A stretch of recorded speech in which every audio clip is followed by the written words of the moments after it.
sloganlar dışında lütfen slogan atmayalım. Tekbir! Tekbir! Tekbir! Allahümme salli ve seyyidina. Sadece salavat getirelim. Sadece salavat. Allah.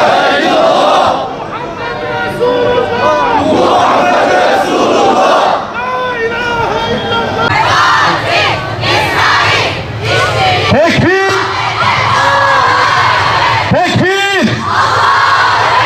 Tekbir! Sloganlarımız sadece tekbirler. Allahu Ekber! Tekbir! Yeni bir filo açıldı yine. Rabbim onların yardımcısı olsun. Bizler de buradan onlara destek ve dua yolluyoruz.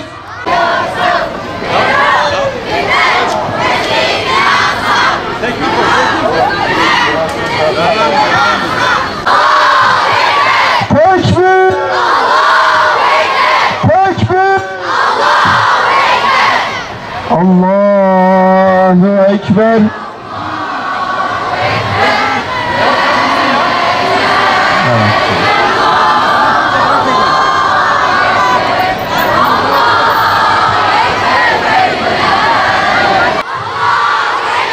Tekbir! Tekbir!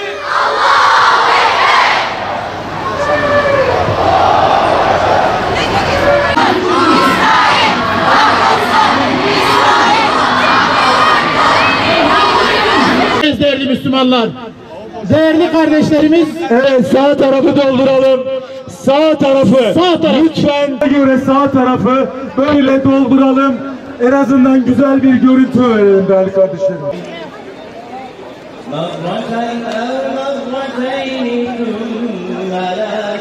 وَإِذَا مَا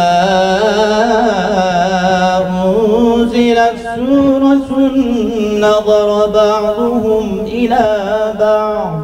Bize katından bir yardım eden yola diyen erkekler, kadınlar ve çocuklardan zayıf bırakılmışlarına savaşmıyorsunuz. Nisa suresi 75. ayet. İzzeti kuşananlara selam olsun. Zalimlerin karşısında dik duranlara selam olsun. Mazlumların safında yer alanlara selam olsun. Gazze'de yaşanan soykırıma seyirci kalmayanlara selam olsun. İnsanlık haysiyetini yüklenen küresel Sumut filosuna ve yolda olan özgürlük filosuna selam olsun. Selahaddin Eyyubi ve Abdülhamid Han'ın torunlarına selam olsun. Değerli basın mensupları, duyarlı halkımız, kıymetli katılımcılar, insanlık haysiyetinin yükünü yüklenen kardeşlerim, Siyonist işgal rejimi 77 yıldır işgal etmiş olduğu Filistin topraklarında işgali gün ve gün genişletmektedir. Yaklaşık 2 yıldır İslam aleminin sessizliği Siyonistlere cesaret vermiş, Gazze'de işgal, talan ve insani kriz derinleşmiştir. İnsanlık onurunu yüklenen küresel Sumut filosu Gazze için yola çıkmıştır. Bu filo vicdanın hakkını, cesaretin ve mazlumların safında yer almanın şerefine nail olmuştur. Direniş filosu zalimlerin karşısında dik durma, despotların zulmüne son verme, direnişin safında yer alma hareketidir. Bizler de mazlumların safında ve direnişin yanında yer alarak meydanlara akın ettik. Gazze'deki mazlumların öfkesini, iradesini, azmini, direnişini ve cesaretini yüklenen küresel Sumut filosu Gazze'nin sesine ses, nefesine nefes olmaktadır. Direniş filosu kardeşlerimizin feryadına, acılarına ortak olup özgürlük meşalesini yakmıştır. Filistin'de, Gazze'de hala dengeleri gözetleyen, küçük çıkarların kaybolmasından korkan bir İslam dünyası manzarası ile karşı karşıyayız. En kahrici olan ise devletlerin birer sivil toplum kuruluşu gibi davranmasıdır. Artık devletler sivil toplum kuruluşu gibi davranmaktan vazgeçmeli, savaş suçlarına karşı soykırımı durduracak yükümlülüklerini yerine getirip askeri seçeneklere devreye sokmalıdır. Nutuk atmak açlıktan can çekişen bebek ve çocukları doyurmuyor. Kınama mesajları zulmü ve soykırımı durdurmuyor. Bürokratik ve diplomatik yollar zalimin zulmünden vazgeçmiyor. Uluslararası toplumun ve devletlerin kağıt üzerinde almış oldukları kararların bir karşılığı olmuyor. Geriye son bir seçenek kaldı.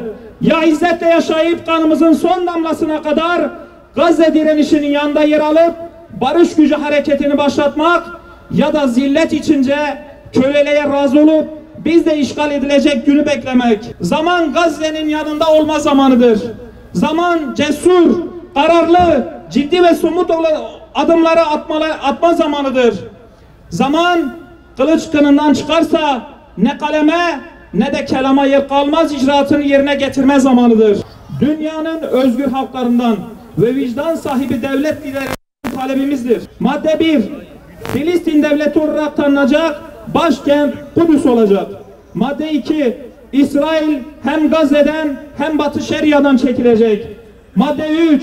Esirlerimize karşılık Filistinli 14.000 esiri serbest bırakılacak. Madde 4. Gazze'yi yıkan ve en az 100.000 şehidin müsebbibi kasap Netanyahu yargılanacak. Madde 5.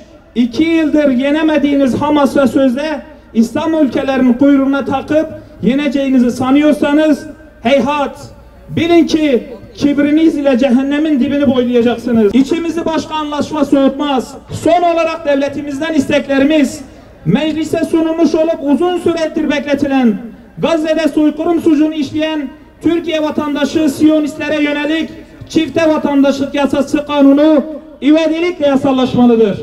Siyonist rejimin büyükelçisi sürülmelidir. Denizden ve havadan, sınırlarımızdan bu katil sürüsüne ait hiçbir şey geçirilmemelidir. Siyonist işgal rejimine destek sağlayan ürünleri tüm devlet kurumlarımızdan satışını durdurulmasını talep ediyoruz. Ve tüm halkımızdan ricamız, İsrail yıkılsın istiyorsak Siyonist destekli ürünleri boykot etmeye devam etmeliyiz. Boykotun en büyük silah olduğunu unutmayalım.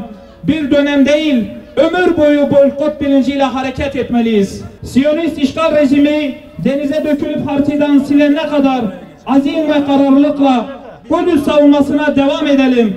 Son sözümüz Gazze'nin kahraman halkına, izzeti kuşanan liderlerine, Siyonist işgale direnen mücahitlere, İzzettin el-Kassam'a, Hamas'a direnişiniz, sebatınız, azminiz ile tekrar cahiliye dönemine dönen insanlığa ışık oldunuz. Vicdanları uyandı. Dünya rahatına dalmış İslam alemi rüyadan uyandırdınız. Selam olsun İzzet'in, şerefin yurdu Gazze'ye, mücahitlere, şehitlere, Kudüs'e, Mescid-i Aksa'ya selam olsun.